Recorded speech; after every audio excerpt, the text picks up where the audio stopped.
I guess that's just because my grandparents live on the farm. So. All right.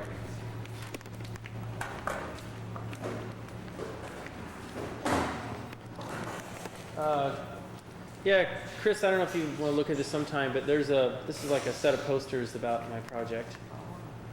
And here, I'll go in the other room here.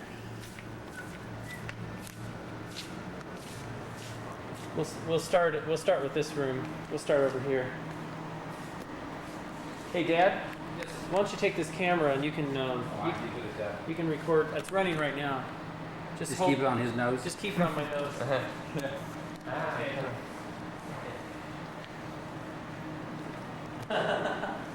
Okay. Anyway, Chris, this is my project here. This is my stereo camera. That the idea is that here's this is a 200 milliwatt diode jack laser. So this is used to illuminate holograms over here. These are some plates I made in the past. But see, it's on a kinematic mount, which means that it's intentional. It's gravity held, so it's interferometrically held. So interferometric position. It's on 3 points in this, so it just literally rests there without any stresses. Because when you clamp something, you stress it. So this doesn't have any stresses on it. And you can sort of see the way the light follows, but it goes through here. And this is a polarization, this is a phase retarder, a living crystal phase retarder. And so it rotates the polarization. And then it goes, this is just a corrective optic, and this is a beam splitter, Lamb-Thompson polarizing motivator. And so it splits the beam out in 2 directions. And one of the beams goes back down through here, through this lens, and then it serves as a reference beam for the hologram in this direction. So it goes like this, right? And then the other beam goes through the back side. He's changed it. Oh no, it goes through here, and then through here, and then through this lens, and through here. Good. And then that's the phase conjugate reference beams for the original recording. Because original recording beams went like this for the reference. And then so the light, the recorded images, then they propagate back through the optics, and they end up forming right here. And this tube is held like that against these posts, so that it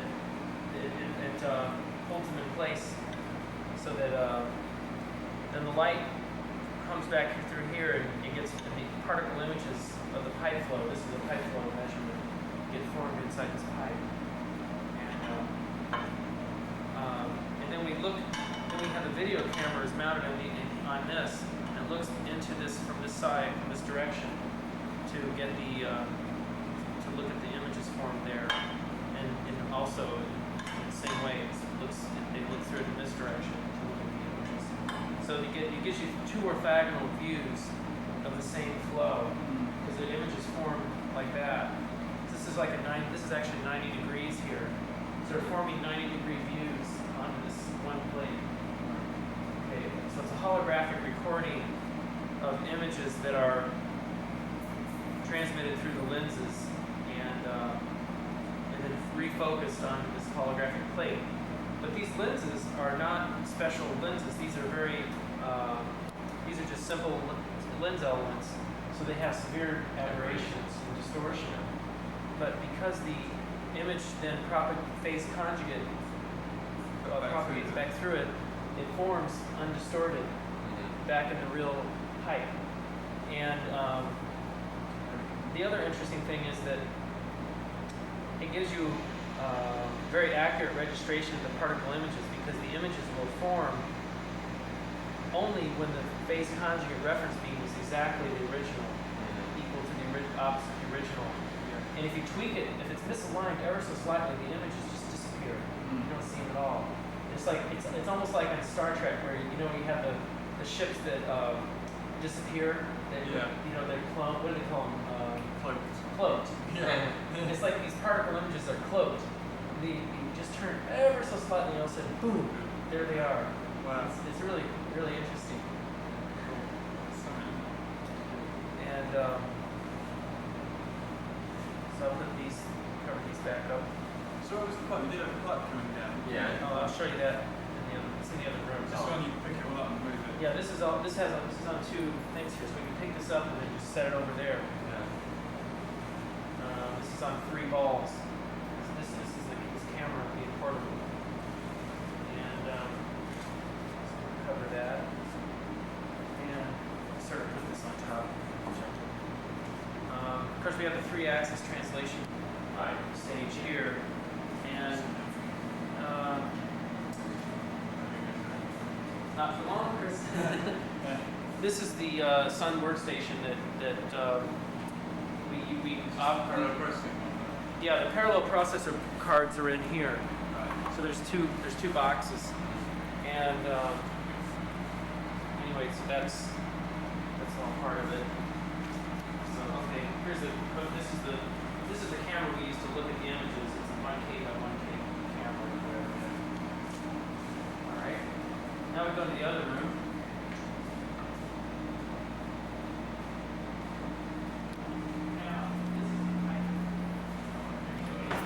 So the pipe actually it's underneath the table. We've got this blower.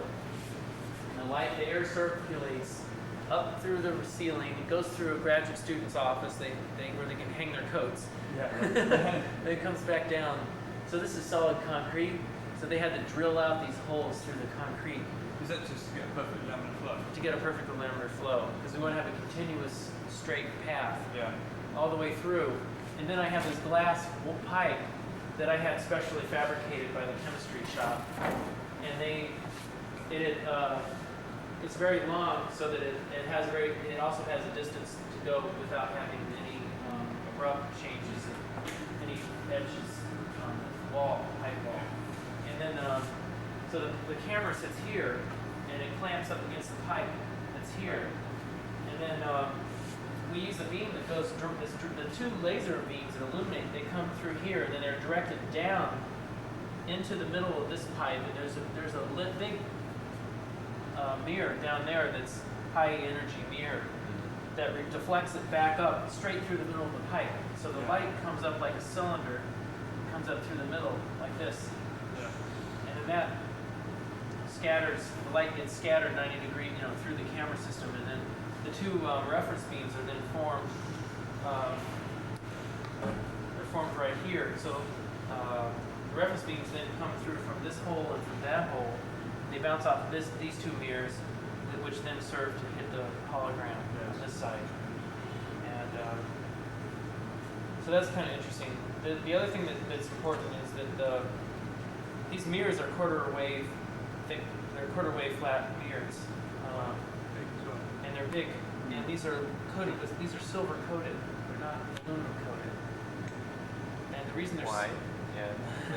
the reason they're silver coated is because the enhanced aluminum coatings depolarize light unless you hit them at exactly orthogonal polarizations. Yeah, exactly. I think unless they're at the specified angles, right? They will depolarize the light. Yeah. And of course, if you don't enhance the aluminum coat, you only get about 85% reflectivity, or maybe a little better than that. So this is actually versatile for various wavelengths. So This is as well. versatile for various wavelengths, and it has the highest reflectivity. Aluminum or silver is the highest conductor. It's the best conductor of any normal metal. It's better than copper. It's better than aluminum. Silver or gold. Silver is the best. Yeah. Well, gold's It's a- got gold colour, so it's Right. It's not going to be as good. It's a funny chemistry. And so silver has the highest reflectivity if you just need a bare mirror that doesn't have any dielectric coatings. You can use silver. That's what silver's used. I didn't point out to you, but those lenses back there in the other room look similar to this one. Those are achromatic doublets. And each of those are about $2,000. Yeah. Those are fairly big per column each. So this is going to be left here, pretty much. Or? Yeah, this work is being carried on. I'm not sure how fast, but there is somebody. In fact, he came in and went back out, sort of waved at me and smiled. Who's here working on this now, and Professor Adrian is having him work on it. I don't know how much progress they're making. Maybe he's doing other work instead. But we put so much time and investment in here. I hope that we can eventually get it complete. You can see the hole here, specially cut. Yeah, I was going to ask you. For this project. We bought this table brand new and had the hole cut at the time we bought it. That'd be terrible if you cut it inside the wrong place. You couldn't quite reach back. No, well, we put the hole where we thought it would be the most useful, and then we kind of built the optics around it. This also has a laminar, what do they call it? This is a hood that they use has a clean room hood to filter the air before it hits the optics down below. I don't know what they call those kind of filters now, but this is very important because it filters the optics so that it protects the lenses and the surfaces from dust. So that because they have high energy, beams shooting around. Okay, so there we go. That's sort of it. And Doing yes. a pretty good job there. Are you gonna say anything about the laser itself, or? Oh, I guess I could. Yeah, this is just a Q switch YAG laser. There's two of them, and they use the same seeder, and they're injection seeded YAG. Oh, okay. And when they're running perfectly, they can create up to 350 millijoules of energy coherently in the green. Nanosecond pulses. About 6 nanoseconds, 6 or 8 nanoseconds long. And What's it in the box? huh? That's the power supply. Yeah, but this box there. This box, that is just protecting it from dust. So the lasers are they're open on a breadboard, and they're all Open on the breadboard? Yeah. So did you build these lasers yourself? No, or this is it made just- by Continuum. Oh, okay. So that's far- nice. They supplied it bolted down on a breadboard. Oh, okay. Okay. So it works pretty well. Not too bad. Are the lasers fairly stable as far as because you said on a good day, but are they fairly stable as far as their energy or their operating? Well, their energy is stability? very stable pulse to pulse. Yeah. It is very stable, and as far as when it's operating, it runs real well. But the difficulty is that they do break down a lot Oh. because, well, a lot meaning maybe every 6 months we have to have somebody come out and work on them. What means that mainly due to It's mainly- flash lamps or? Yeah, it's mainly due to just things breaking inside the laser. Okay. The mirrors getting burned, or the flash lamps running, wearing out, or Hockle cell breaking. You know. I think you've had experience with this. You have to see his lab. It's incredible. Unfortunately, you won't be able to. But I almost took you guys by there. I didn't know Sunday. I guess Sunday wouldn't have been a very good day anyway. But It's he has about 10 of these tables, and they're all linked together. it's havoc in motion. Yeah. The room. I've heard there's the 2 examiners. Yeah. Very Big exomer. Well, they're just one exomer. Really. It's just one big exomer lamp. Well, the one big exomer amplifier is probably as big as this whole setup right This here. whole setup right here, just the amplifier, and then their room is probably twice as big as this room here, and they've got just one table after another, and it just starts off on one side and just works its way around the different tables. It goes through this table and kind of goes out, and it's just every one of them has to be lined up with every one. Weird. And then of course the final part of the beam is all under vacuum because it breaks air, so you have like these meters and Pipes. meters of pipes as it is shooting down. Yeah, all in all we have 4 exomers. There are 2 hidden in the back room, and Okay. so they were using for noise, but no, there are two extras. You're right. Yeah, There are I two thought extras so. in the chain. Yes. Yeah. Oh, okay. There's remember the orange box? Yeah. That's the the first. amplifier. Yeah, that's the double pass preamp of the extra, and then you go in Oh. Prometheus, and that's Oh, okay. so. Okay, so there's more than one. Okay. Yeah. So that's. So where we go? I'm going to show you.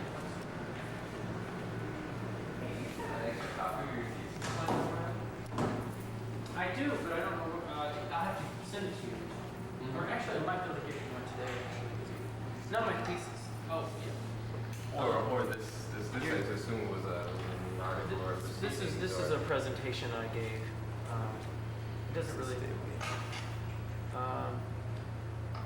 Actually, it's all pretty much the same stuff that we've already been talking about. Chris, this is what the particle images look like. Yeah. So they're very, very good quality. Very good contrast. What about the depth of focus and stuff? The depth of focus is about a half a millimeter. So that's the volume you interrogate on. That's the volume you interrogate. Is CCD intensified, or are they just bright enough to pick up? Well, they just go right into a CCD. They go right? straight into it. Yeah. A bit, like- No, they're not intensified. You'd lose a lot of resolution if you did that. Because these are 6.8 micron CCD pixels. Okay. So, pick up pretty good. Yeah, I don't know. Here's the software program that Carl wrote to do the interrogation work. He wrote that. It was Carl Meinhardt wrote that software. And this is an example of one. This is test the trial interrogation. That's actually one. All these vectors come off of one CCD position. See those vectors? Oh right, so one interrogation region, split it up, subdivide it again, and do the autocorrelation. Cross correlations. Sorry, cross correlations. Yeah, because the camera is big enough to hold. Well, we use 128 by 128 areas for each vector. Yeah. And the camera is like 1100 pixels wide. So it can actually hold, plus each interrogation is overlapped 50%. So you can get all these vectors coming out of one camera sample. So we don't actually have to move the camera that fast. It's not like we have to move the camera for every new interrogation. We sit there, we do 100 vectors, then we step it over, do another 100 vectors. Yeah. So it's otherwise you could imagine trying to move this camera around. You'd have to sleep like an ad. And then here's the difference between autocorrelation and cross correlation. Here's the autocorrelation, and then this is the cross correlation of the same two images. And these are real images. These are not synthesized ones. Yeah. In fact, they might need one of these or something. I don't know. But anyway, it's quite good. The cross correlation it's much better. So to get the image for autocorrelation, you just put the two beams on at once, and then cross correlation with one beam on one side and the other side. Right. So you took the same hologram. It's the same hologram, same data. Yeah. That's right. That's a good demo of superiority of cross correlation. Yeah. And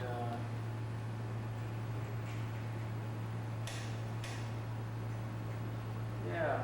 So and then we can. So there's the final result, of course, and then. Excuse me. Then we come over here, and final thing is trying to image through windows.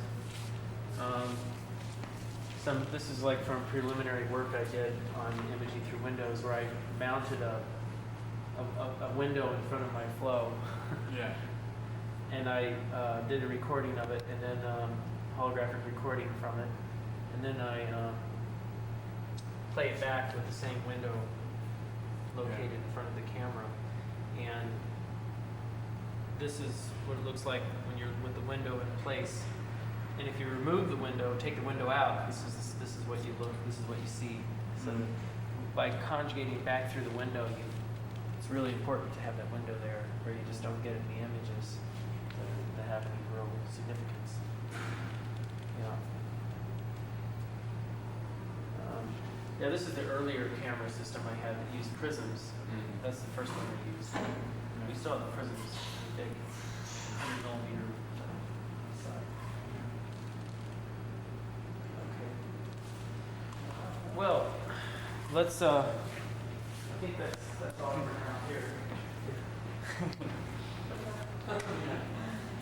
We've got a wind tunnel downstairs. You can see the particular bit of. Oh yeah, the paper.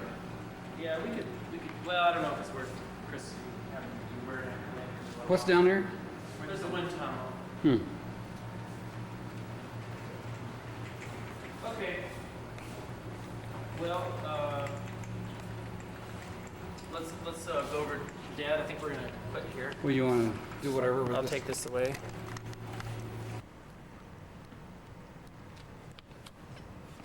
Donald, do you want to get over there? Sure.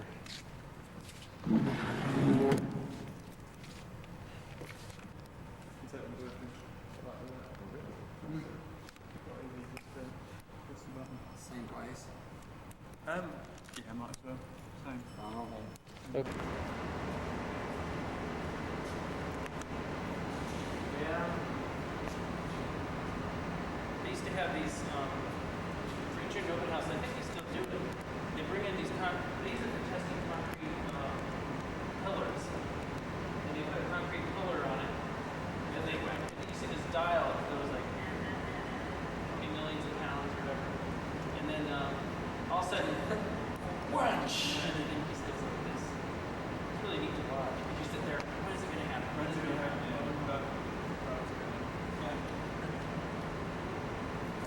Here's this thing right here. This is what they use for some of their tests. They use this.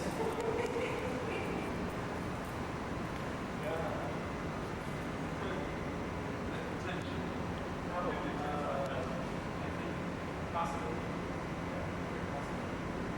You almost got me because when I saw that press, I said, "Oh, that doesn't seem too impressive."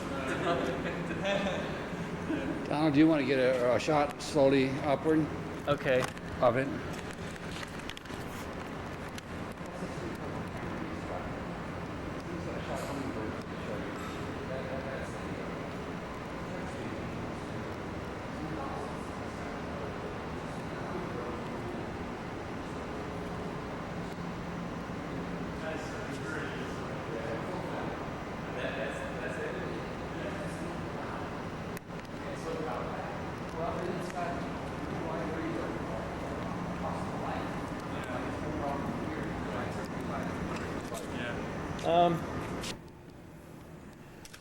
I know what I heard at one time. They had enough money to build a building, but they didn't have enough money to do anything in it. Yeah, that's kind of true. They put all their money into building the building, and they didn't reserve any money for maintaining the building Or anything, getting any projects going. or getting any projects going. Got street lights in there, isn't that neat?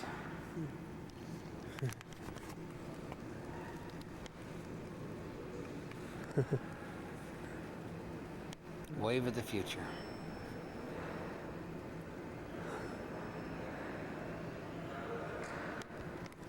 I don't know about you, but this reminds me more of Marriott's hotel than it does. Yeah, if he's gonna get if he's gonna get a cup of coffee here, I imagine it would run close to $5. Somebody. Actually not. No. They have a $1.50, cafeteria. They do have a cafeteria at the other end. No, I meant. The moment now, I did miss the moment, didn't I? Oh, Should have I should have had this running. He's dressed now. It's over. He's taking his pants down. Yes, is right. Oh my God. If only you knew, eh?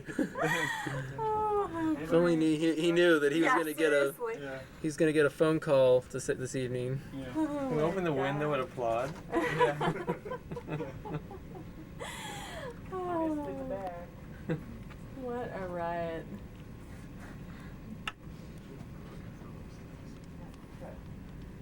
Boy, you've got a long drive. So I'm gonna be here for the rest of the week, Okay. and so I might be by again later. I'm gonna try to talk to Claire and Julie some more. All the good people. Yeah. Yeah. So We all done There this. they are. Yeah. There they are. Wolfram Research. Wave to the camera. There we go. That's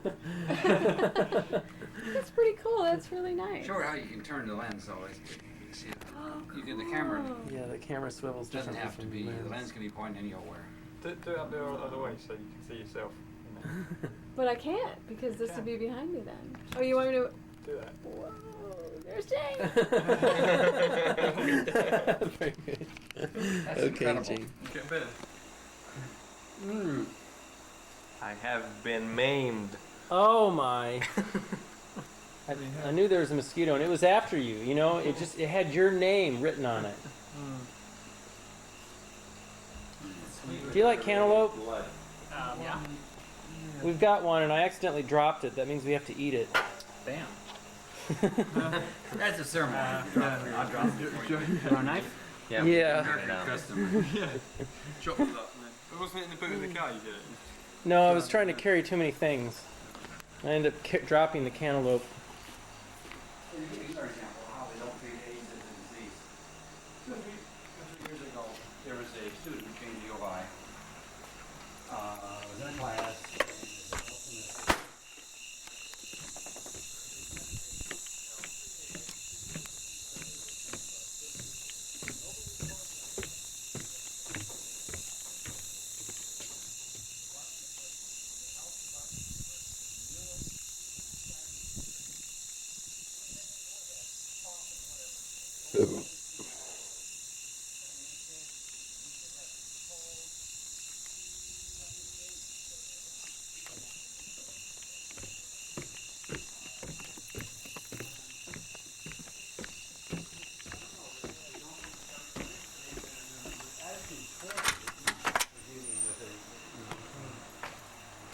I don't know how. I mean, they say that mosquito catch transmitted. Yeah, that's It's, one. I don't know how they come to that or whether they. From an empirical point of view, I don't know. I think that there should be a hell of a lot more cases. Yeah. And if they have mosquitoes, they transmit it. The kitty and Teo. Pretty happy to stay up here for a while. Eventually it'll drop down.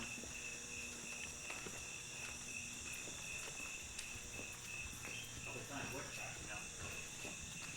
Okay, here's Teo's main part of his place. Auntie? Come here, Auntie. I'd love something. I could store a few aeroplanes in there. Come here, Auntie. You sure could. So, the log house is lined up against that wall. Do you see those logs? Yeah. That was That's the log. east side of Urbana, put up in 1854. Well, this was. No, the log house. Log cabin. Oh, you said about this. Yeah, You've got one on build. yeah.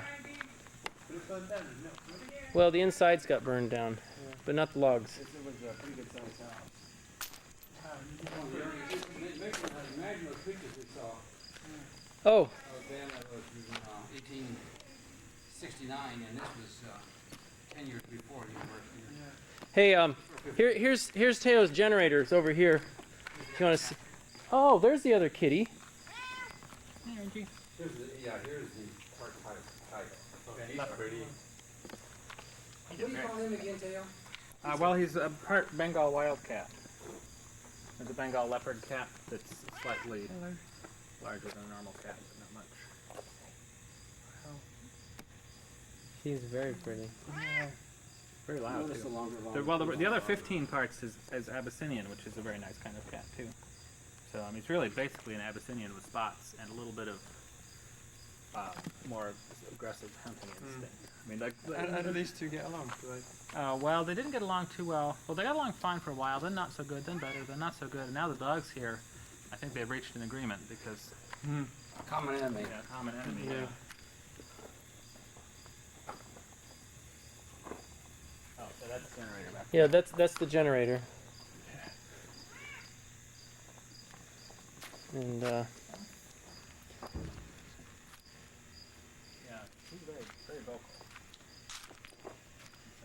Let me get Abraham Lincoln to ask what he thought went into making friends, and he said, we have common enemies. I'm trying my hardest.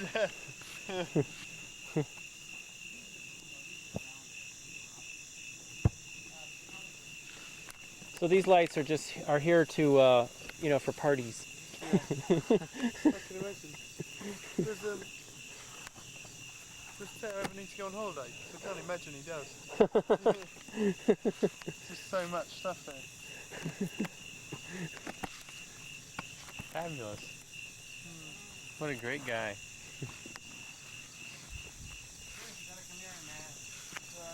These are made, Theo was saying these are polished African granite. These are granite stone. This is I don't know how to describe it. It's like a ruins. No, kind of an Aztec-y kind of. Just sit here, Chris. And Anyway, this is furniture. This is very heavy furniture. African, Wow. Lawn furniture. Lawn furniture. Polished granite lawn furniture. Well, you notice they have all these little holes with threaded inserts in them,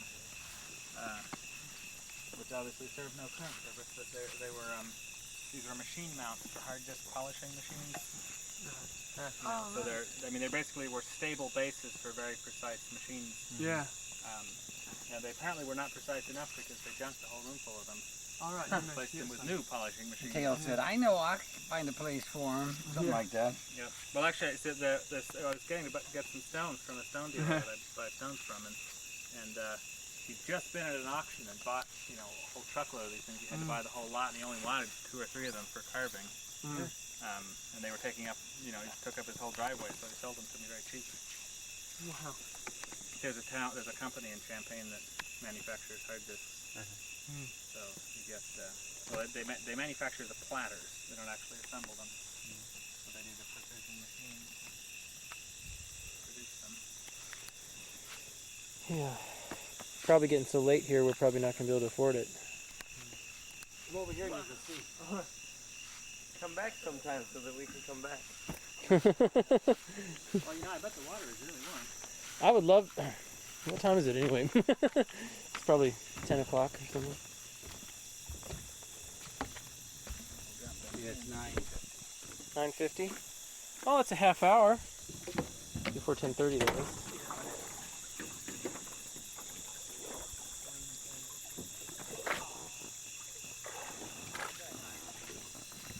Well, we could go in for 15 minutes.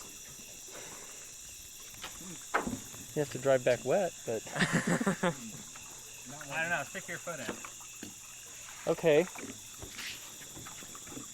Here's for the company party, and once every 5 years for our 5th wedding anniversary, and 10th and 15th or whatever. Okay. That way, every 2 to 3 years we'll have good fireworks. Anyway, he shoots off up there, but you haven't seen the big mini mountain. Well, they did kind of. Did you? Anyway, I don't know where he shoots. Where do you shoot from, Theo? Your little. You mean the ones that we set off, or the? Oh, that was on the other side of the prairie. Here, the last time. No, the professionals. ones get set off on the back 300 yards behind the hill there. Yeah. Actually, the second set they shot quite a bit closer.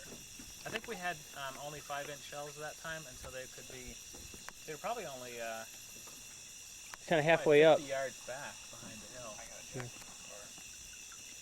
Yeah. No, I'm not felt well.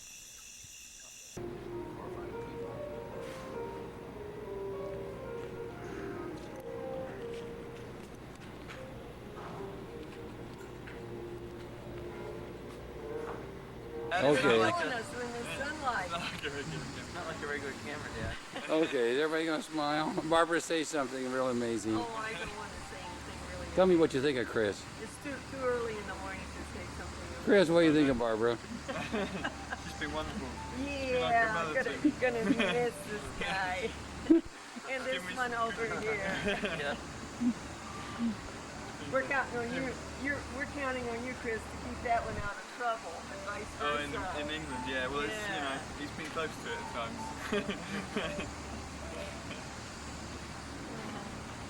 Can't remember where. So today you're leaving to drive to where? To North Carolina, the Research Triangle Park. To find out about my new job. By Durham? Yep. Well, between Chapel Hill, Durham, and Raleigh. Chapel Hill, yeah. And it looked like somewhere between 700 and 800 miles. It'll be interesting what it shows. Yeah, well, yeah, hopefully I'll get there tonight. I might end up driving through the night to get there. I think the biggest problem will be if I get lost. End up in Chicago, I might get a bit worried. Yeah, I recognise this bit here. Especially if you start on 74. Yeah. It's very difficult to get to Chicago on 74. Yeah. Barbara, you want to get a little shot with me in there? So, He's in there a lot. Dad, you come here, Chris. What's the deal? Oh, trunk.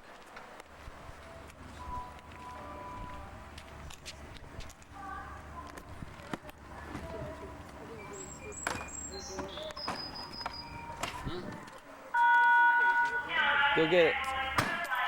Looks like I've got a big gun. You can go and find that.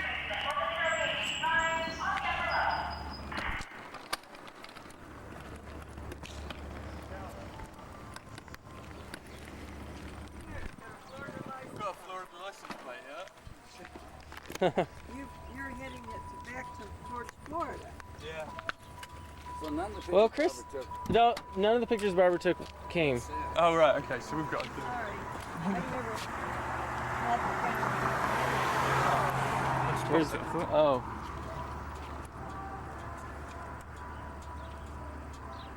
peculiar. It's kind of a pretty car. I don't know, Chris. You Nope. push the keys. Try. Try. Goes like that. It's now recording. Now it's recording. Don't push your pause. Why don't you move out of the sun? Here we are again. All right, here we are again. This time we're by my rental car, all the way from Florida. They should charge me less because I'm taking it back for them, really. Did she charge you less? See, I don't think what things we had said before, mentioned about it, like we, Chris was staying here and living with us and working, and he said before where he's going, didn't he, on the other film? I think so, yeah. Down to Raleigh, North Carolina. Gonna have one hell of a drive ahead of me as well. I hope I don't get run over out here. And this is about, what, 8:30 in the morning, I presume, Exactly. on whatever it is, the And 22nd. we're at the University of Illinois Willard Airport. And we're And Chris will be flying back to England when? Sunday morning. Sunday morning, and Donald will sometime Sunday afternoon. Okay. It's recording. Hey, Barbara, you pointing it at your point. I know why you can take your 5-horse up and down every year, down and put them back up. How you doing? Alright. Ladies and gentlemen, this is what it looks like for a typical 20th century blacksmith. The already at work. The thing that's impressive about them is when they finish their coke, they will compress it down to a small cube in their fingers. That's right. Bring it down to 1 cubic centimeter.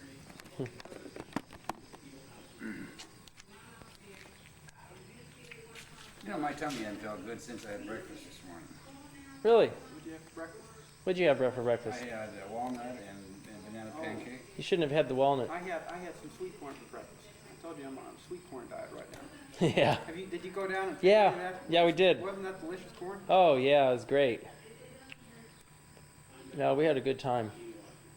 I think Chris and Fiorenzo were very impressed with Teo's place and with the sweet corn. Well, I talked to Jim yesterday. Jim dropped by. Jim Zimmerman? Yeah. He said the prairie really is outstanding out there. Yeah, at Teo's place. Mm-hmm. We're doing really well because it's only, 3 or 4 years old? It's not very old. No, it's not very old. Does he have more corn flour out there, or is it? Yeah, he's got a lot of stuff out there. I heard what corn flour, Leatrice, and Mm-hmm. Lots of Leatrice. all that. Lots of Culver's root. Now this Peterbilt, is that a man that used to make them? What'd you call it? Peterbilt? Oh, no, that was No, what would you call this? Peter Wright. Peter Wright. That's a London hand. No, A what? they're made over in England. An English hand. Is it? Wish we would told Chris that.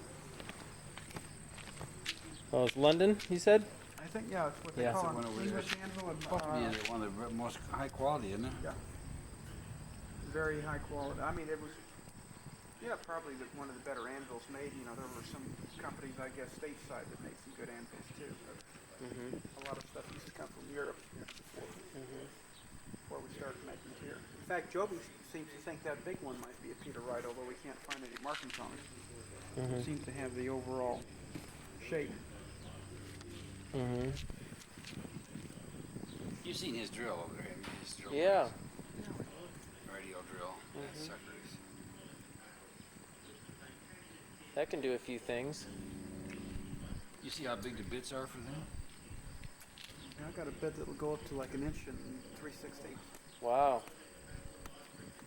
That's big. Well, see, he has this power hammer, and sometimes he wants, well, he's thinking tricky of Brad, but helping him get that down from up there so he can start using it, it's just a shame. It's just sitting up there. And then his hammer's just sitting over here. Yeah.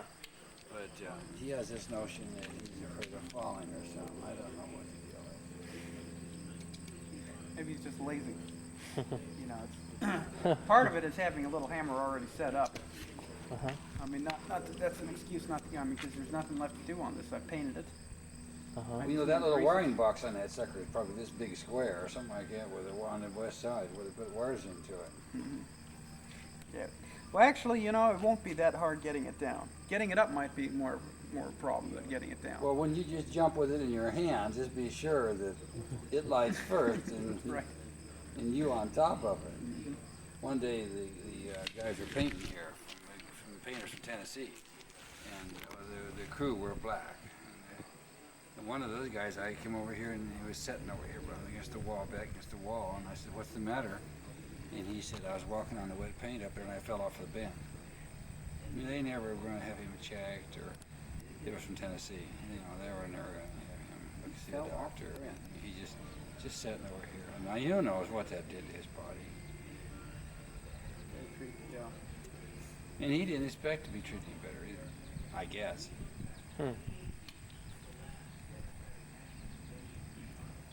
I know once Uncle Robbie embarrassed Uncle Robbie. It was, yeah, I know, I heard the story. They were down in the south, and What? and Uncle Robbie was always curious what it cost to do things, and they were digging a well. Now this is racial now coming up, and Uncle Robbie just walked over to the guy who owned the motel, white guy, and these guys, black guys, were working out there, and he said, "What's it cost to dig a well down here in Georgia?" And the guy says, "Oh, you can hire a nigger for next to nothing." And these guys were working out there with him. This was back when, 1950? Probably. And my uncle was embarrassed. Yeah.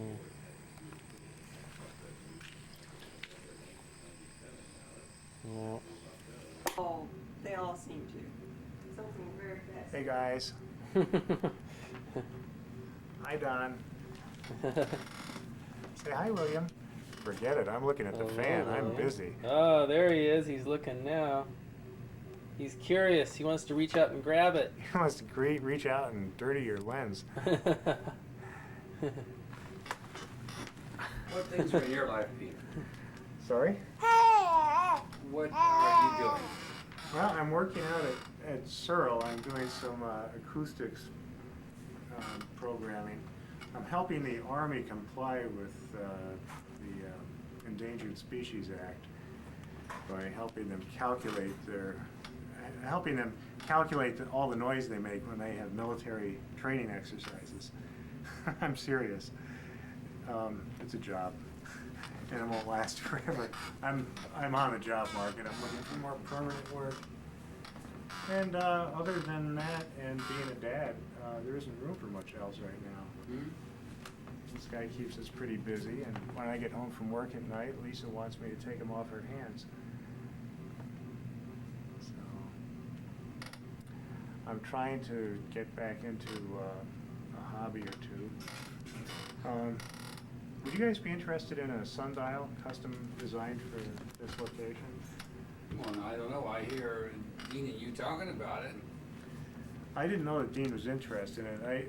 I don't know, but I did. Weren't you talking to Dean? I was, yeah. So I don't know about that. I was thinking of building like a traditional one. Now, Dean's interested in these armillary spheres, which are really cool. What are you doing, Don? You're getting videotaped. Oh, I thought this was just taking stills. No. Here, I should show you, Peter. Oh, far out. This is Oh, look at this is it turns a around. camera Yeah, we right can show. out We can of, show William himself. right out of what's the name of that program? Well, he looks like the devil baby. It's saturating somehow. Gotta get the right angle. Huh? This is an unusual camera. You and Don was taking some pictures in Colorado of hummingbirds, and because it's shutter timing, what it is 10,000ths of a second, hummingbird comes in just like this, flying to the where it's going with its wings. How fast? Now, let's see. Well, Dad's being a little bit exaggerative. Well, maybe it's a little more like this. No, well, it's just that the You don't think it's aliased? exposure time is 10,000th of a second, Oh, but what's it the still framing rate? runs at 30 frames per second. Oh. Now, how fast do they beat their wings? A mosquito, I think it's something like 72 beats per second. okay, because a mosquito is about 1,000 times a second. You know what that sounds like, and a hummingbird sounds much lower. Yeah, Like, Well, I use the wrong terminology. Yeah. I guess the yeah, it but doesn't have it has electronic shutter, but and I guess it gains its information in 1,000ths of a second. 10,000th of a second. 10,000ths. It But its can. display rate is what, more conventional? 30 frames per second. Well, it grabs it at 30 frames per second, so it means it usually gets it like when the wing is back, and then it's forward, and then it's back. Sure. It's more like that. But you're able to freeze the wings. You're with able to a freeze the 10,000 wings. thing. Yeah. Okay. It's just incredible. It's just incredible to see it on this TV. We should go ahead or not? Well, Brett said he'd be here. That's almost 7. Why don't you give him a call? And if they answer, just say we're going to go ahead and eat. You give him a call, Dad. If they don't answer, 1 by land, 2 by sea. Ah, you like that fan? Look at that. He likes hypnotic toys. He just goes.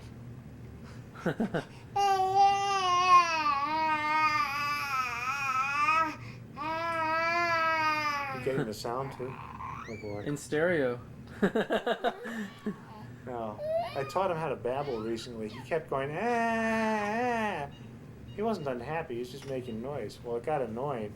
So I got my fingers under his jaw and I started going, ba ba. So he was going, ba ba ba.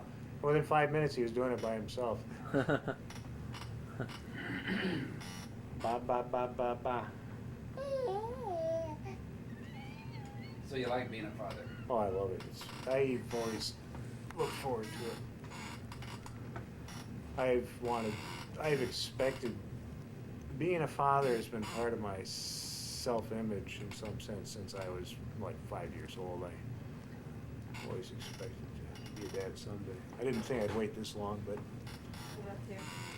So I assume you will wait. I'll tell you what though, sometimes I feel pretty stretched. You're pretty what? Stretched. Just, you know, stretched to the limit.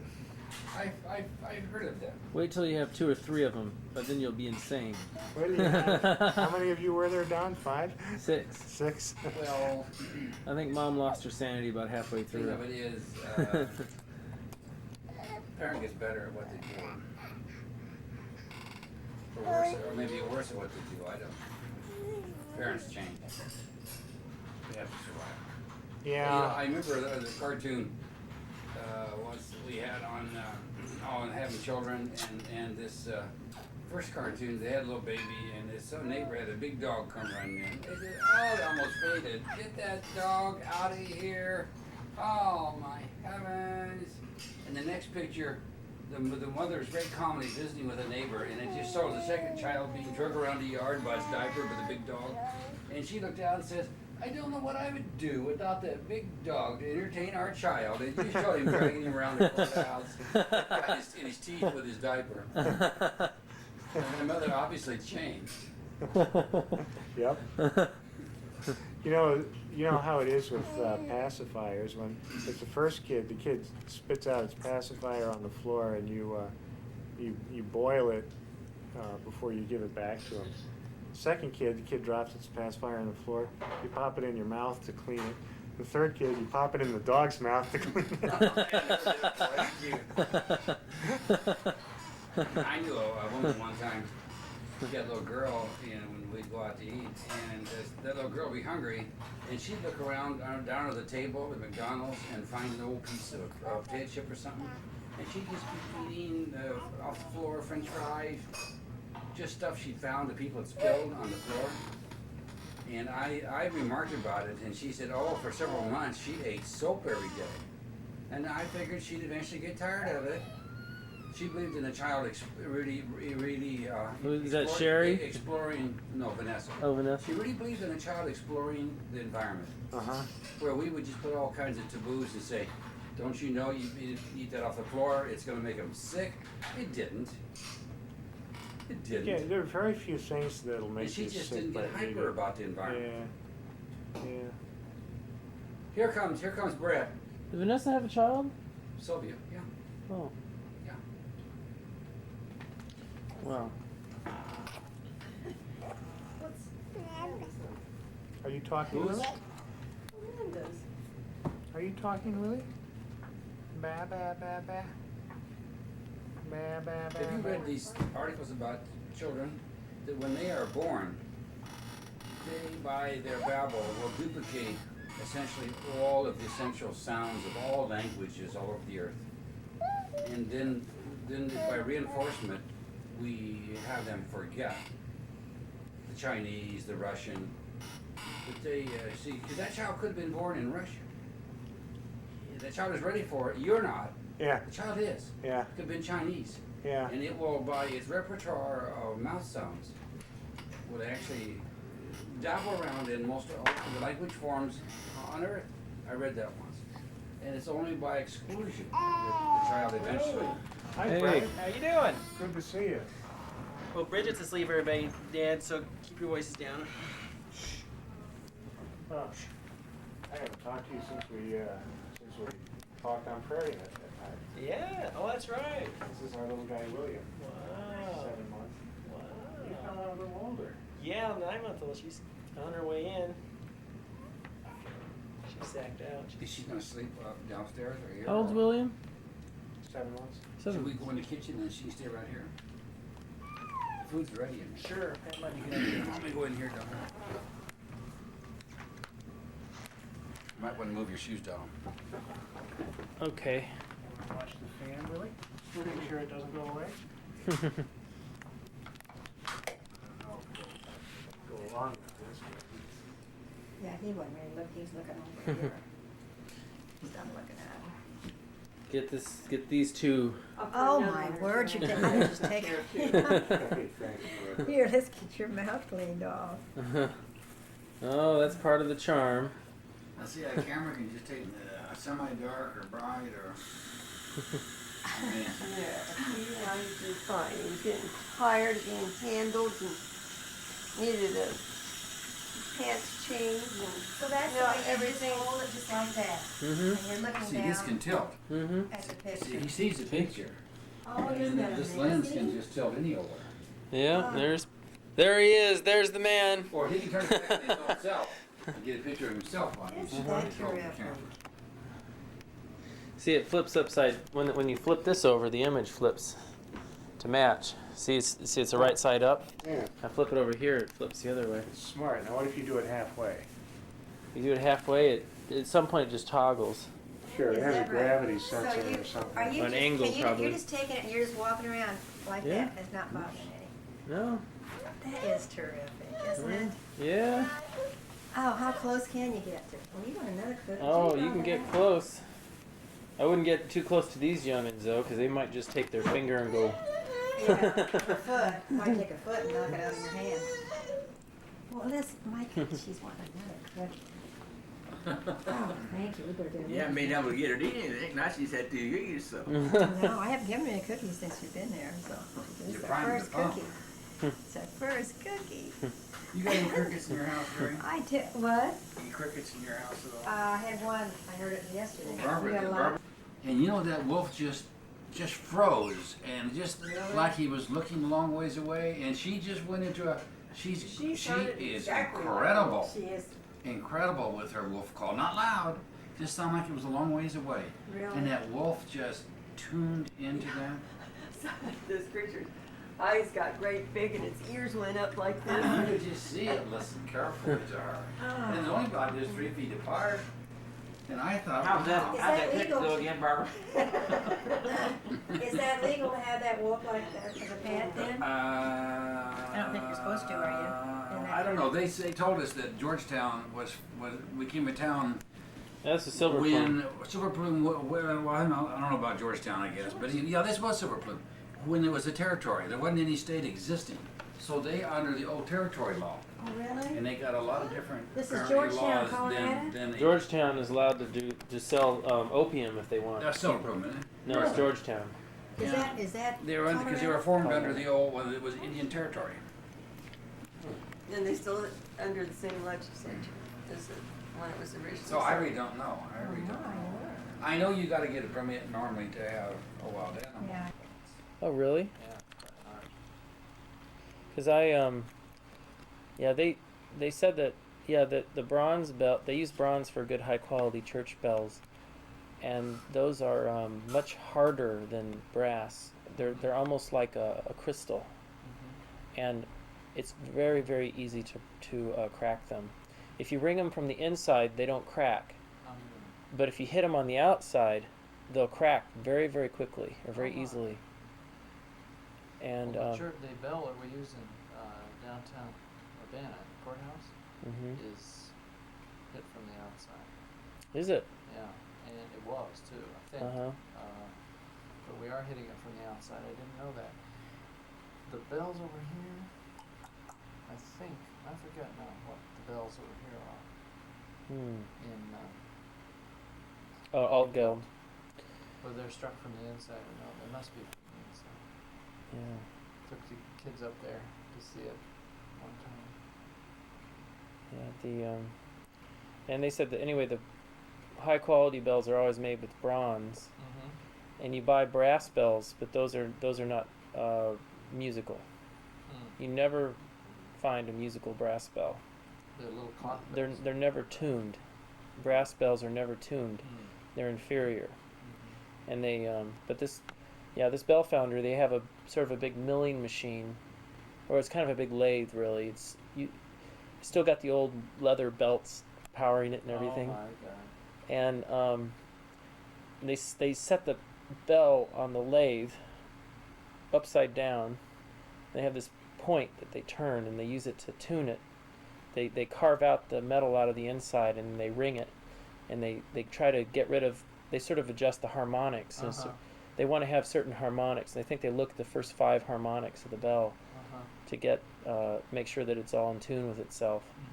Because they say you can have a bell that's out of tune with itself.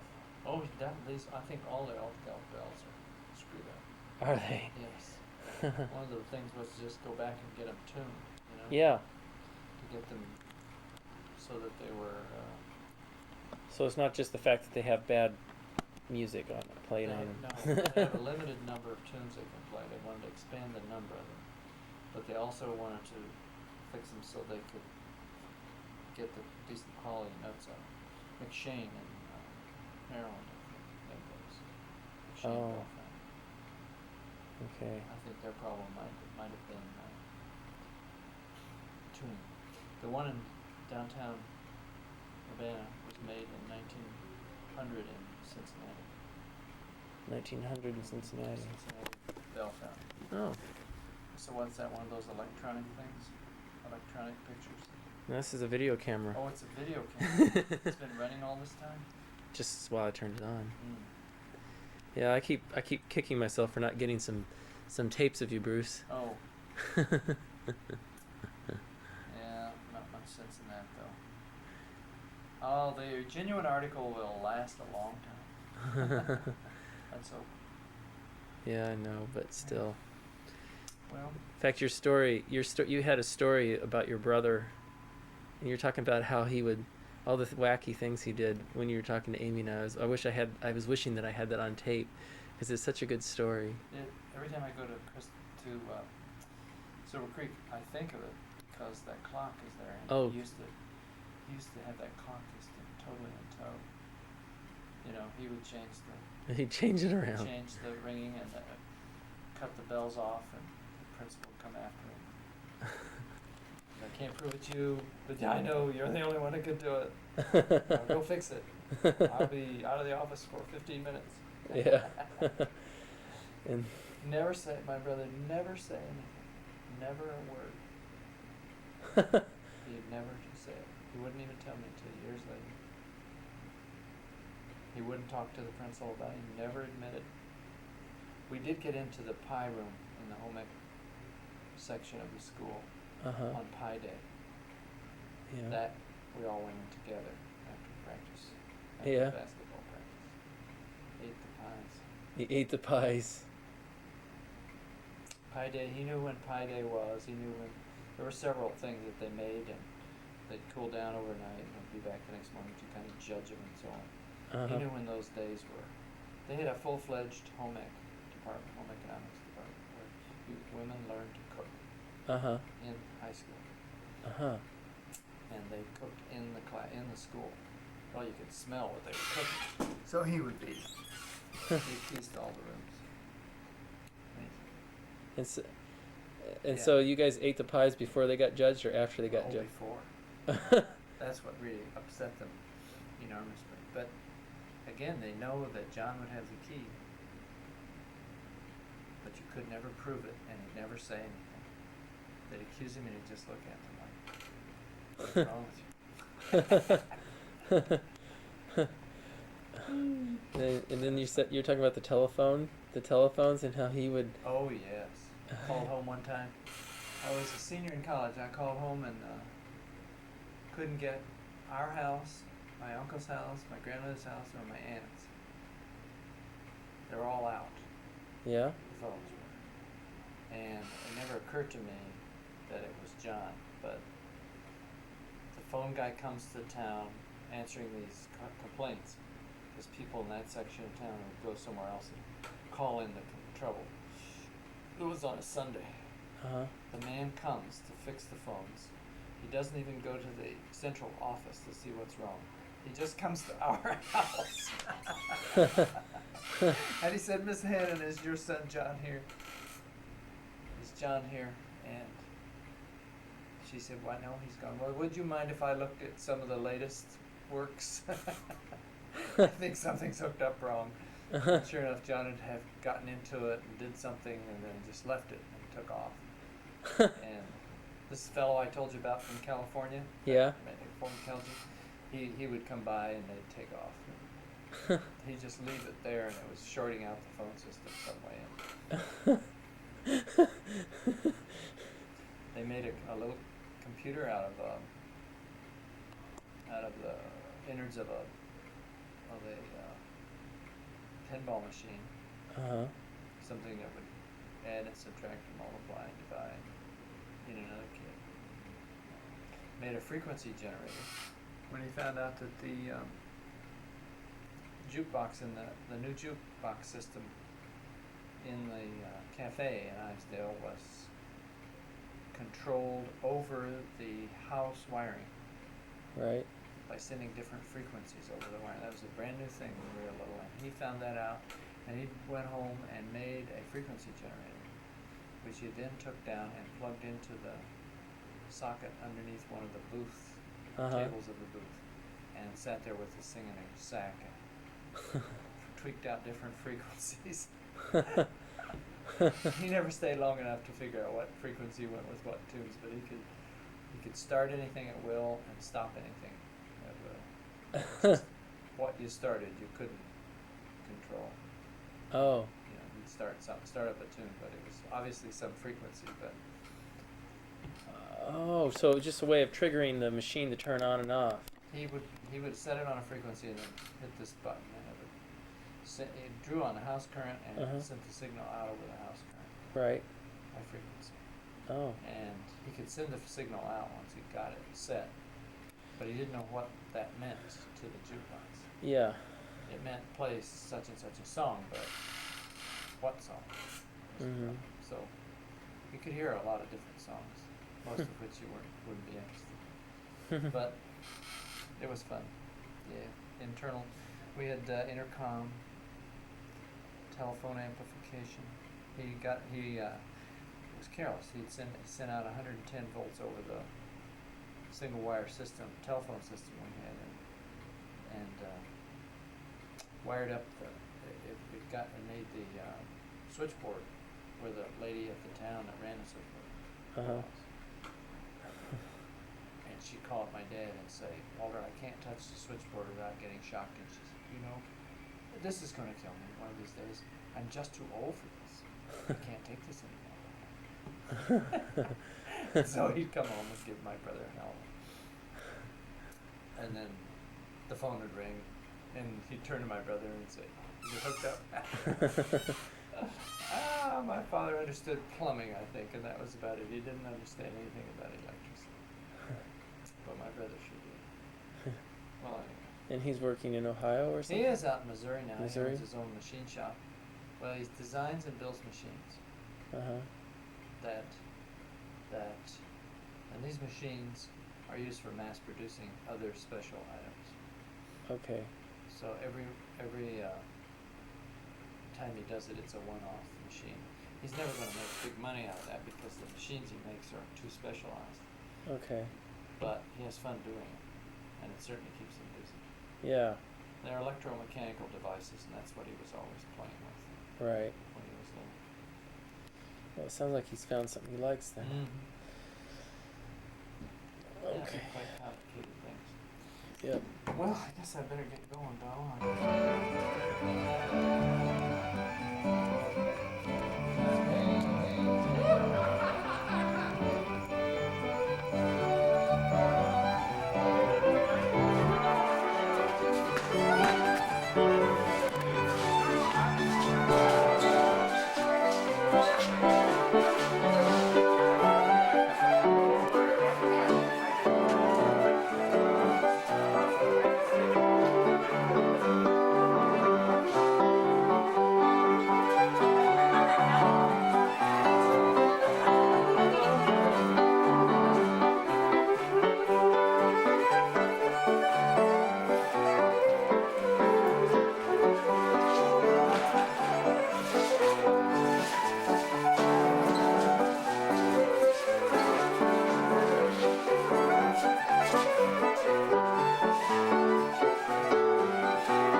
And find another partner in the big circle. He's a physicist.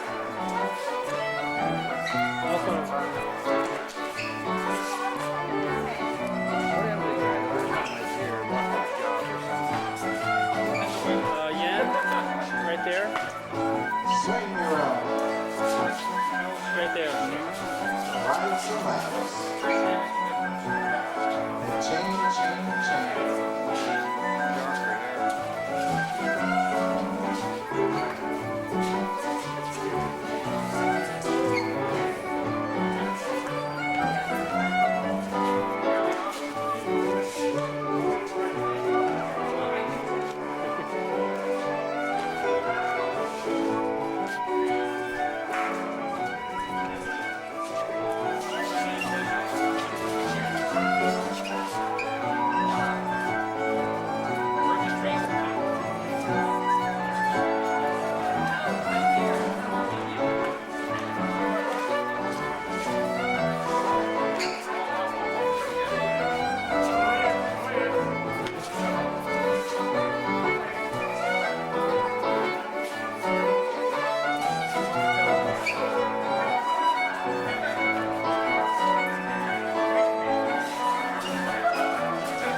not King No, it's School. Washington King School is, this is Washington Street. What part? Is that King School?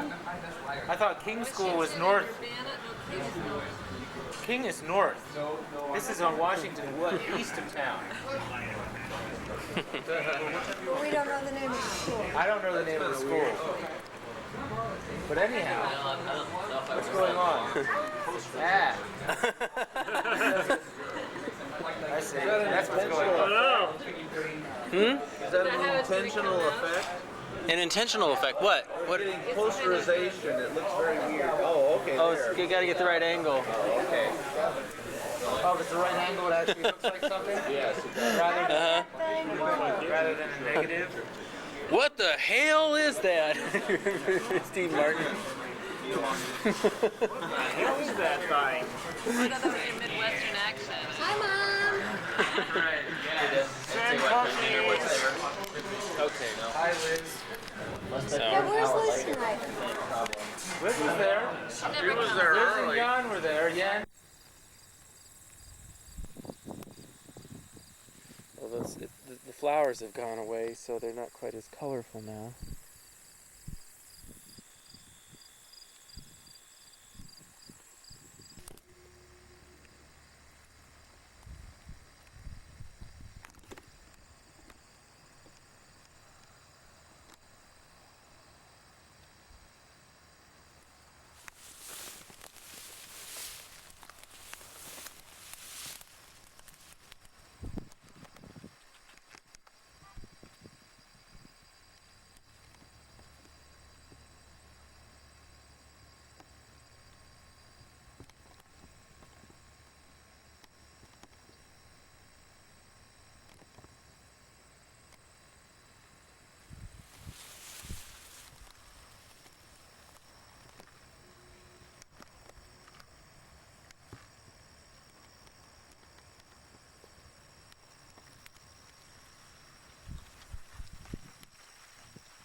Well, I did. What do you know? Don't often get that kind of an opportunity. No. Yep.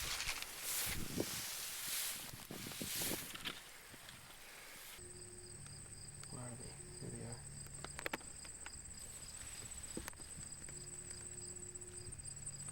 are. Ooh. This one's a bit more colorful. No. Yeah, I know, but he's not being cooperative.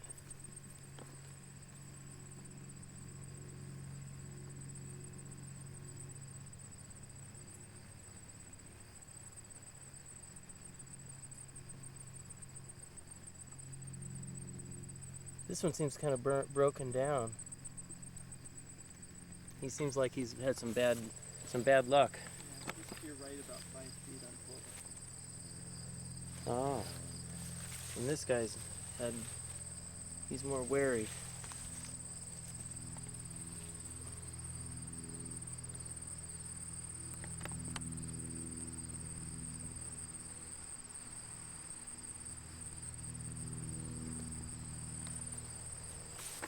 If I could get him flying, that would be cool too.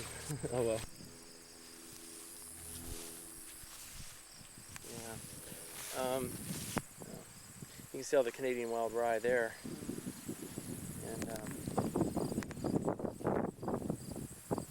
all together, I think we moved, not right here, but all around the farm, we moved about 30 truckloads of 30 grain truckloads of sod from over there. We plowed it up with a moldboard plow, and then we just used a front end loader and scooped it up and loaded it into the truck. And we just spread it out on the ground and kind of used a road grader to kind of smooth it out. I think we may even disked it a little bit or something. It worked? Yeah, this is what we have. It works really, really well if you do it in when it's dormant. I did one in March. I think it was in March, early March, and that was actually down there over. We have a sort of a wetland spot over there. My uncle is slowly encroaching on with his farming, but anyway, this was moved in July. This stuff here was actually moved in July, and it still took. And what happened was the March moving when everything took. Every single plant that I saw before moving, they all took. This is dominated really by, this is rigid goldenrod, which I planted, and it's a bit nicer than the tall goldenrod that you normally see. And then the gray-headed coneflower, that's what all these are. This is all gray-headed coneflower. And then here's a plant, this is wild quinine, and this is another kind of prairie plant. But it's very full, there's a lot of it in here. Then I have some silphiums, and I have Indian grass, and of course the big blue stem. And I have a lot of little blue stem that's kind of hidden away right now, but it's in here. And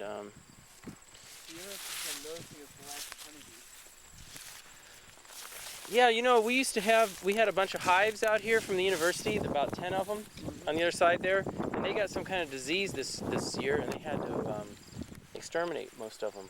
Yeah, we lost 90% of them in Wisconsin. We've got a real problem in some areas of pollination this year. Oh. Although some people tell me that the honeybees don't, I don't know, that the natural ones do a different kind of pollination, and maybe it's just a room. I don't know if it's really been scientifically analyzed, but the commercial honeybees don't necessarily take the place of having some natural native bee populations, but I don't know if that's true. Wow, Then we have rattlesnake master in here too. This is rattlesnake master. There's a lot of that. Interesting name for a plant. Yeah. Yeah, so that's I think there's a few other things in here. This is Indian grass. Yeah, that I recognize. And but those things are probably the most common ones in this field. But this field doesn't have so much. It seems I really heavily planted it. I didn't know it at the time, but boy, the rigid goldenrod and the gray-headed coneflower just really took over. And it's okay. They're not doing any harm, but they're not. But it looks a lot different. It's just a different kind of prairie. So it kind of shows me that there's a lot of possibilities for how things could grow back. And over the next 10 years, the biodiversity will change. Yeah. Things creep in from other places. Right. Yeah, because there's a lot of opportunity for that. What I really want to do is for my research, Kevin, is personally I want to be able to develop some optical new tools for optically measuring plants, and not individual plants, but actually looking down from a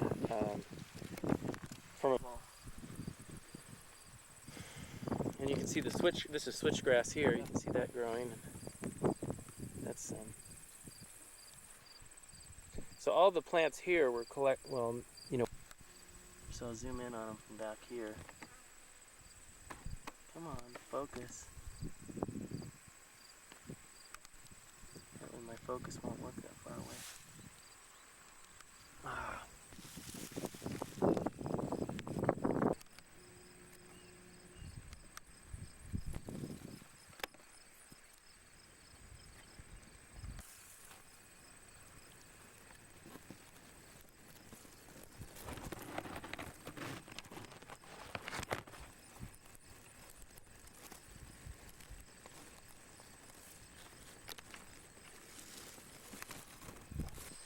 it's so.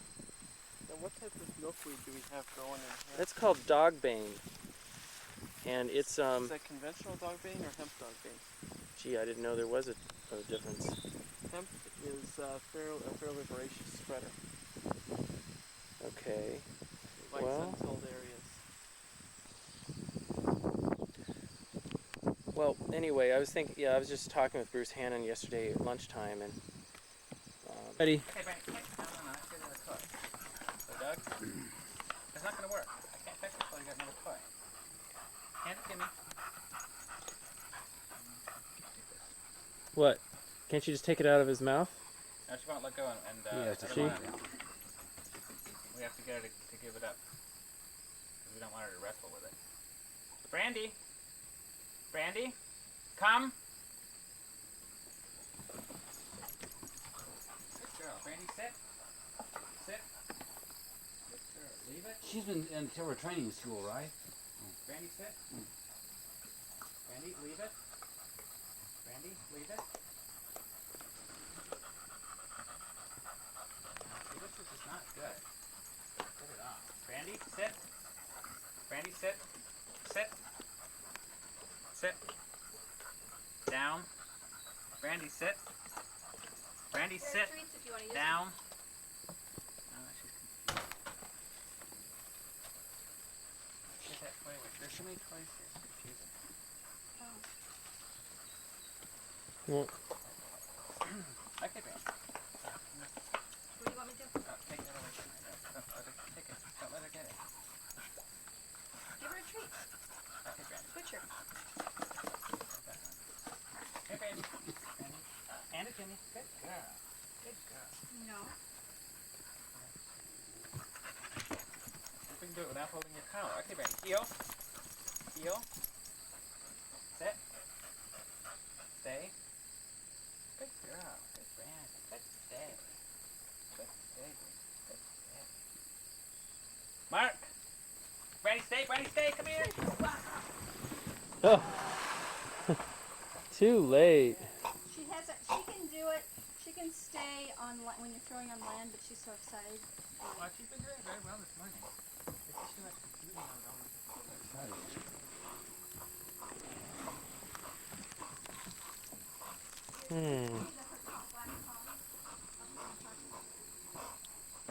She did it a minute ago. I saw it. What? Well, you were there too. You were here too, weren't you, Jane? When she stayed. I was holding your collar.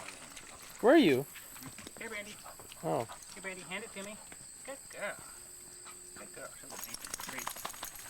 Jesus Christ. Try this again, Brandy. Okay, Brandy, sit. Brandy, sit. Wait, she took the bath when she comes out. Stay. Good girl. Good girl. See what I have here? Stay, you'll get it. Good girl. Stay. Mark. Stay, Brandy. Stay, Brandy. Good girl. Good stay. Good stay. Sit. She won't go by this time. I didn't throw it because she knew it was so close. Boy, my master gripped on this one. Yeah. Yeah, you gotta watch out. She's not really using the ramp though. It's too slick for her. Oh.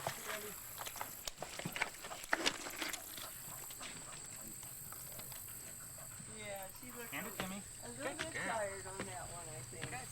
Uh-oh. A little bit tired. Okay, Randy, heel. Randy, heel.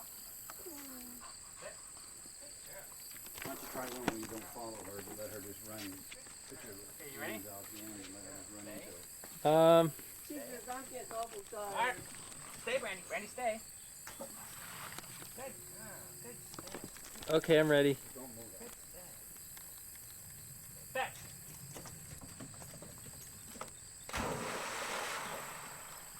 Good girl. Jesus, I've worked this hard enough. That's quite a jump, you know? Yep. And she's all wet, so she weighs extra. I don't know how fast she's going, but you know, she must be, I don't know, for 30 or more miles an hour? I don't know. Well, hard to say. What on left?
So, I think Teo's talking on the telephone. Yeah, that's what Jane told me.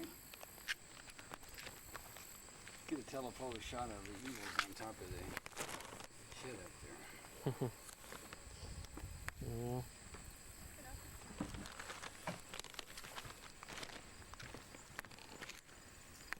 Say, Jane, what are these large tropical plants? Elephant ears, and you're right, they're tropical, so they die in the winter. You can dig the bulbs up there. Yeah. They're pretty. They look, what do they look like? I'm not sure. Let me get a shot of you. Okay.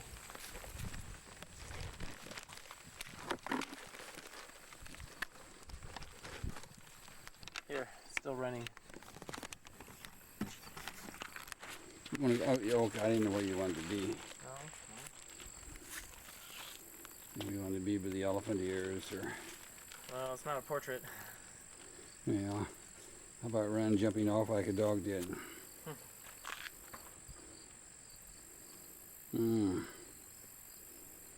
This doesn't tell what day it is, or does it on there? It should, but I think somehow Well, this is Saturday the 24th. Yeah, I switched it off Donald's somehow. It's really last annoying. full day here on his vacation. We're about to go over to Georgetown and Teo and Jane and Barbara.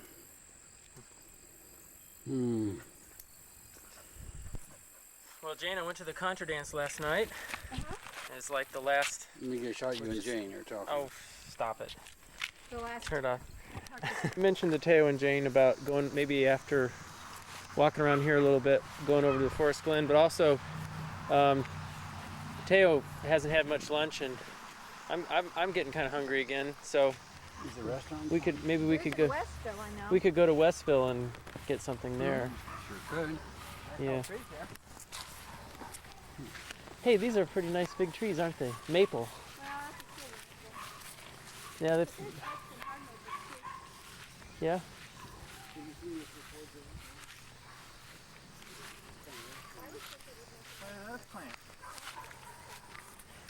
I think it would, Jane. We could put a nice big pavilion right out there, and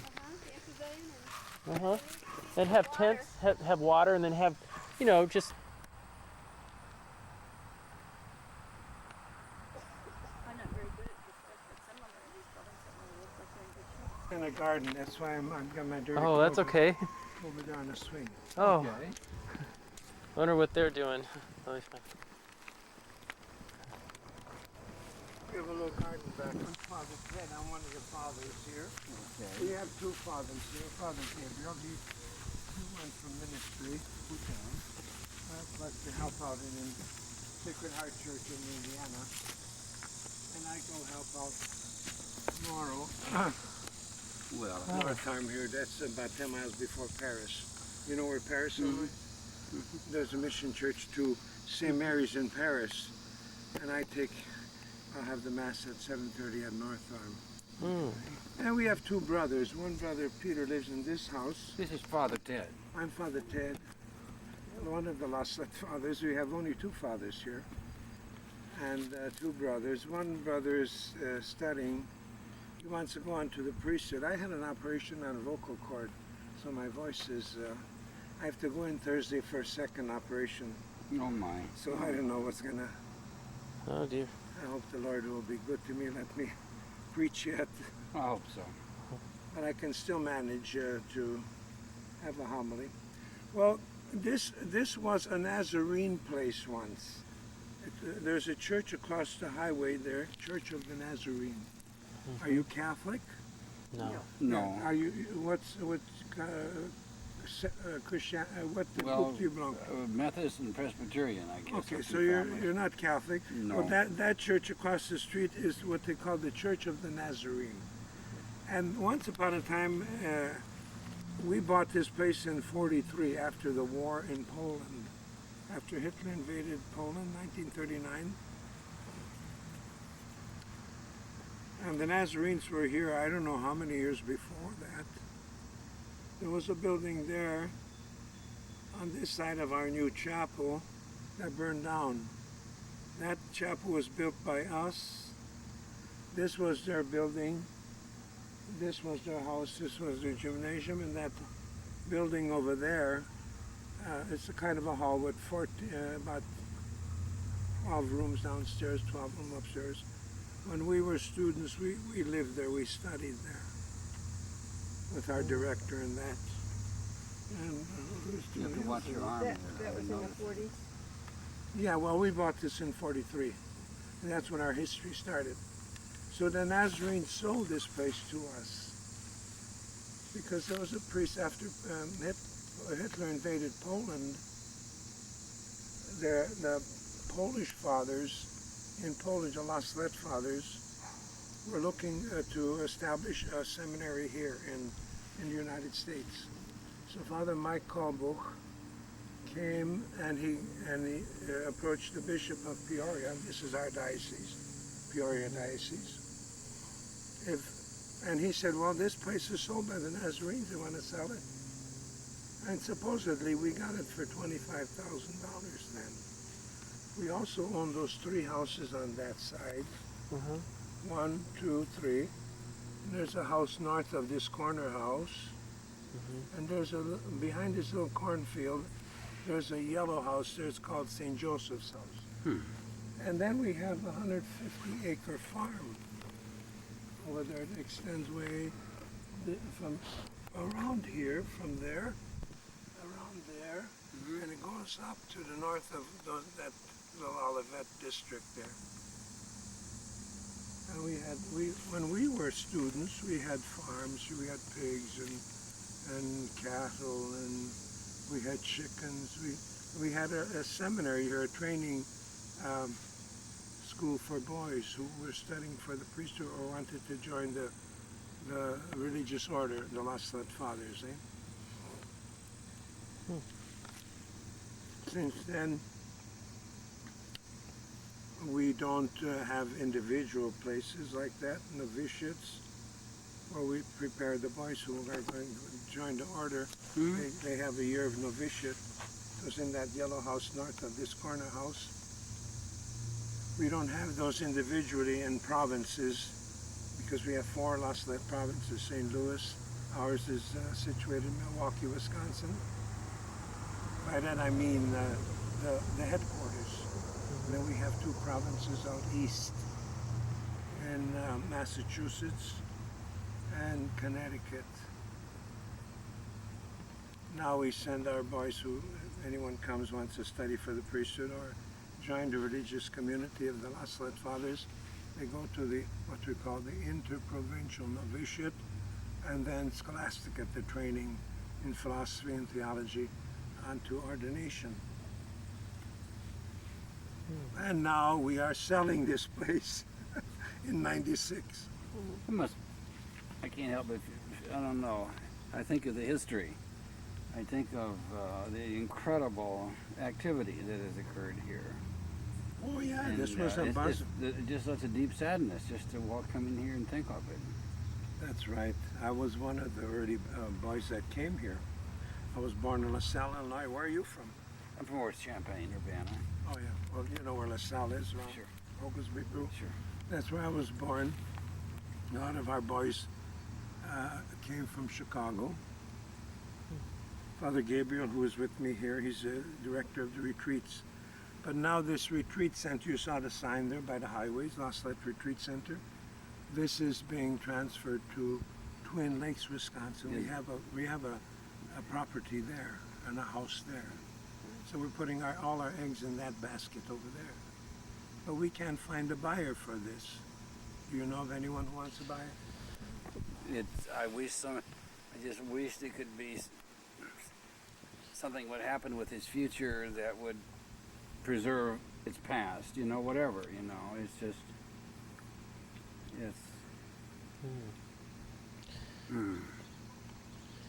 Well, I know of people that'd like to have an opportunity to work with property like this, but those people have to find money.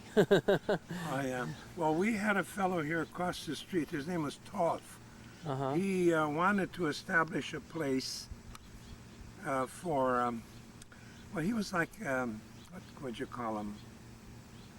He collected Indian artifacts and that.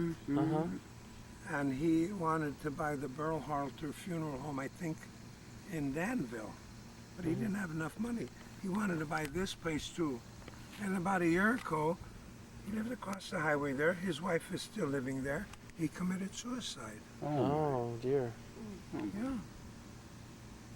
But he got supposedly a lot of money from all kinds of politicians and that. And Huh? I remember he called me up about a year and a half ago too. He said, I'd like to come over and talk. We'd like to buy this. I said, well, our selling price is $2.5 million, eh? Now that would include The farm and the everything. farm and everything. But see, we're not breaking up. The only concessions we made, we sold those 3 houses there to those people. And the 4th house north of this corner house, as I say. That was our novitiate. But there's no buyers. We had, I don't know if you know, right before you enter Paris, there's that finishing place for men who have prison terms, eh? Like finishing off the last 3-4 months. John, something like that. I forget what, John Simpson work camp, they call it. And once in a while, the guards, 2 guards will come out with 4 or 5, 10 of these fellows. They'll work in Westfield, they'll work in Georgetown, sweeping up the roads. They were even working in St. Mary's Church, taking off the asbestos in the auditorium. They wanted to buy this place. But when the people in the area found out, oh, they're going to rape our kids, they're going to kill our kids, they're going to get into our homes at night. So everything went. Wow. So this is about the 8th year that this is on the market, as they say, on the block, whatever you call it. So it's been about that length of time That we have it for sale. But it essentially hasn't been used as original. Well, we use original purpose. Yeah, we use it for a retreat center. Do you still? Yeah, but this is not a feasible place. It's too far at the edge of our diocese. Yes. The Peoria diocese, huh? When people from the diocese have closer places to go. So of a necessity, we have to offer cheaper, fares and that, for a retreat, for a 3-day retreat. So that's how it goes. And just a little sideline. I have 2 of my children are physicians, and my oldest son is a physician at Rockford. And he's always been a rather spiritual person, but he's been working more and more in conjunction, and I can't think of what you call it, but St. Francis out of Peoria, and it's an organization of sisters. I think it likes you. There it goes. And they call some of the young doctors in like himself to talk about their mission and all, and he said he's been there several times, and he said it's just incredible how to be around people that are so dedicated with all they are and with all they have for the betterment of mankind. Yeah, well, that's what we decided about 10 years ago, because like I said, the schools and everything became interprovincial. There was one place, like for us it was Washington, for all the 4 provinces, for novitiate, for studies. So then we had no studies for preparatory studies for priesthood. So what to do? We then went into the retreat movement, because these last 10, 15, 20 years there was a great surge. People became more interested, and spiritual minded, as it were. They began to realize that there's more to this world than just material things. This is an inner person, So we have all forms of retreats, private retreats. Somebody comes in for a day, just wants to stay for the day, or for the night, or groups. But generally, we have young people's retreats. Techs, we call them techs. Teenagers Encounter Christ. Really? Techs. We're going to have the last one here in October. Tech 60. So in this year, in these years, we had 60 of those. And then there's a koinonia, kind of a retreat too. Then we have marriage preparation retreats. Then there are cursulo movements. They usually last about 4 days. Usually a Friday, Saturday, Sunday, and they disperse on a Monday. We just had a group here from Champaign, from St. Patrick's Church. Okay. Father, I don't know if you know Father George Rem at St. Patrick's. Not personally, but I know of him. He came with his parish board, about 15 people. They came in on Friday night. They were here for supper, and they had breakfast, and then they had lunch. And they just slept over one night, and they discussed what they wanted. It didn't involve us, the only thing for lodging and for food. Otherwise, if it's a retreat, Father Gabriel takes care of that retreat as the director of the retreat. Sound like some important things are still happening, but it's nothing like this is capable of doing, is it? I mean, how's that? Well, you're still having some important things happening, but oh yeah, but we're winding down now. This needs a high level of activity to keep it here. Yeah, we're winding down. Father Gabriel is going. Does anyone have to go to washroom or anything? Don't believe so. But no, we're fine. We have washrooms available inside. Would you like a drink of soda or something? No, We have okay. a lot of soda. The only thing is, my friend's wife is pregnant, and she's waiting in the car, so I don't know how long she can wait. She's gonna Well, be. this is, to me, Yeah. maybe we could meet them later. She's in the shade. Would you want to go inside or something? No, Ask her. The door's open there. Okay. Why don't you ask her, Don? Okay, Well, I'll go ask her. A woman who is in Monticello, Illinois, and she is her and her husband and their family are Catholics. What is her and name? she speaks about cursillo. Cursillo, yeah. And I don't know what that means. Cursillo is a Spanish word. It means like a little run, you know. It's just a kind of a gathering of I think it's mixed. It's men and women. Could be all men, could be all, I think it's men and women. Where they, it's a kind of a intense, you know, rejuvenation of the spirit. A cursillo, you know. Let's like a little race, eh? Really? I haven't been at one, but. And I know her son-in-law is a young priest. Where's he at? I think he's in Indiana now. Is she all right? She's fine, except they said that they were getting kind of hungry and would like to go get something to eat. Thank you very much. Okay. Okay. You mean for offering them anything?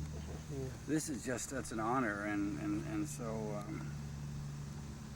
pleased that it's, you have been here essentially all of your life? Oh yeah, I graduated from St. Bede's, Peru, Illinois. Yes. Benedictine Monastery outside of Peru, going west. Are we going out to of Peru. join them, or are we I went going to my did my high school there in college, and then after the 2 years of college, which was probably it, go, I think it was after the war. Yeah. Well, I came in those years like 44. Shortly after this was purchased, I came here, and we had our studies with Father Andrew. He was a prisoner at Dachau. Oh, really? Well, yeah. He was a prisoner in the concentration camp at Dachau. Under that Gestapo's, the Hitler regime. And somehow, because he was a musician, he was able to, his life was able to be spared. He composed music for their revelries at night, you know. And that's how he saved his life. And the provincial then was Father Mike, he brought him over here. He was our first teacher in philosophy and theology. Mm. Wow. So that would have been, what, anyway, back in the 40s, 50s? Yeah, right after war. He was taken prisoner when in the invasion of Poland. As in many of those countries, they just, were against the church. You know, The intellectuals, everybody. this is one thing that I do encourage occasionally when I meet what I think is a special person, and you're one of those. I would like to think that you're going to write something about your life. Some of these things. Do you do that? Are you going to? Like a biography? Yes. Well, we're not called to do that, but when we die, they write a biography for us. Well, I would like to have you. Well, an autobiography. Yes, I mean, autobiography by no, you. well, they'll do a biography. No, I don't think I'll do an autobiography. Now, you have surgery Thursday, or just? I had one already, but there's still a white spot on that vocal cord. So I was Wednesday, Dr. Klausner at the United Samaritans. He told me that before. Your age, Father, we probably have to go in once or twice yet. So this is the second time that he's going in. The first time, after the first time. And so I don't know. I'm praying to God that he said we'll be more aggressive this time. We'll hope so. Cut it out. Wow. You have to go. I'd like to give you something. You know, I can't think. Dad, you guys, Jane's gonna have to go soon, so maybe we should start going over to you. the name of the woman I was talking about, my name escapes me, but her husband had some surgery on his vocal cord. Oh, I think I know. Yeah, I met him when I was at Monticello and Beeman, replacing Father. He's very, very active, and they did have a father He leave. still talks like that. Yes. He talks. Yes. I forget his name. He came in. I just know in my mind is, Yeah, they were very active family. here. They were very active here. I forget his name, but he used to come for several. Not only Cursillo, we didn't. He came for the Koinonias, quite a bit of them. Yes, these are. Yeah. Well, now, what? Two things. Tell me again. How do you spell your name? My last name? Yes. It's like Plawny. Think of a plow and an E. W and Y. But if you, it's easy to remember. Think of a plow and an E. Plawny. But it's not spelled P-L-O-W. I'll be all right if you want to spell it that way. N-E, N-Y. Well, I'm probably talking. My mind just doesn't tell me what her name is. But without imposing, could we ever stop by again Of and course. visit with you? Sure.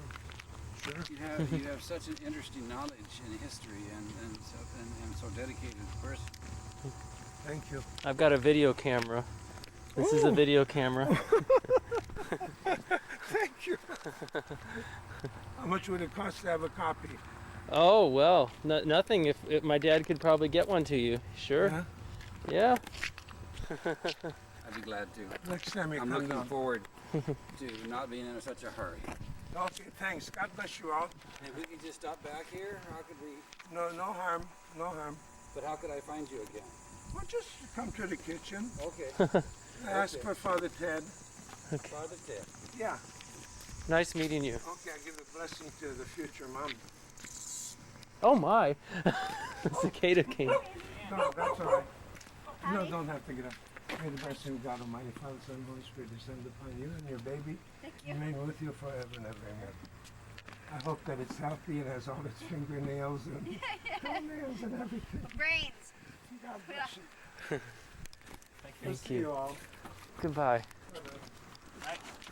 Okay, so you guys head on out. We'll follow you. Okay, you follow.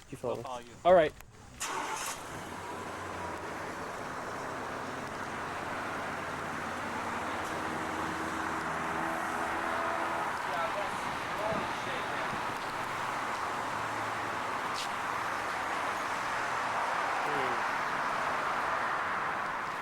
Let's go inside. I think they're thinking, what's going on?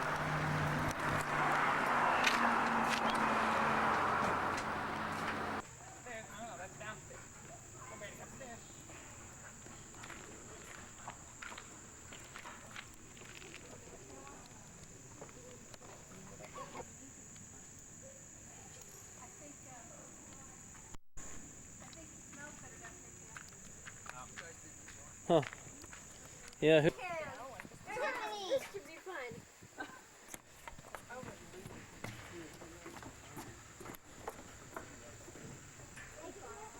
You can go over there.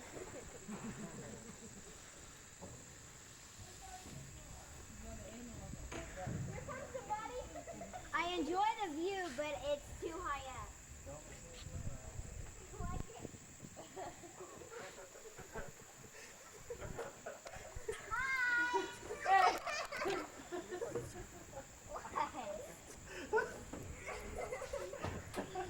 Wait a minute, children.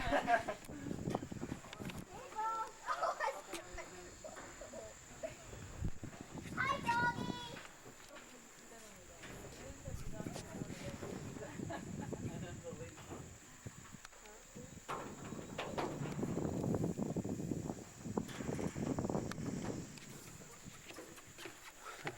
I'm going downstairs to see the dog. Oh, I just want to. Night? Hey, Tip, come It says it closes at night. What? You must walk the gate up. Dina!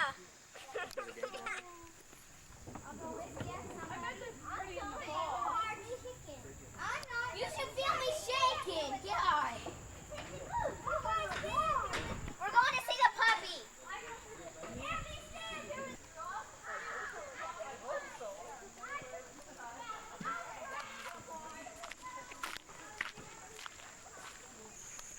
The river was all flooded, and the sandbar was just totally not here. But I love sandbars. Sandbars are great because then you can go out and skip the stones and.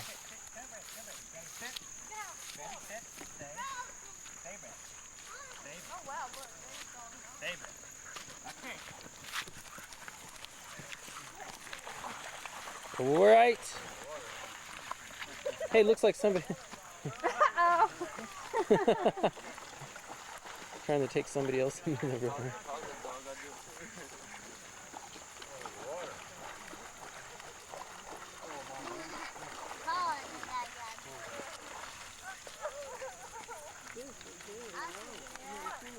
Yeah.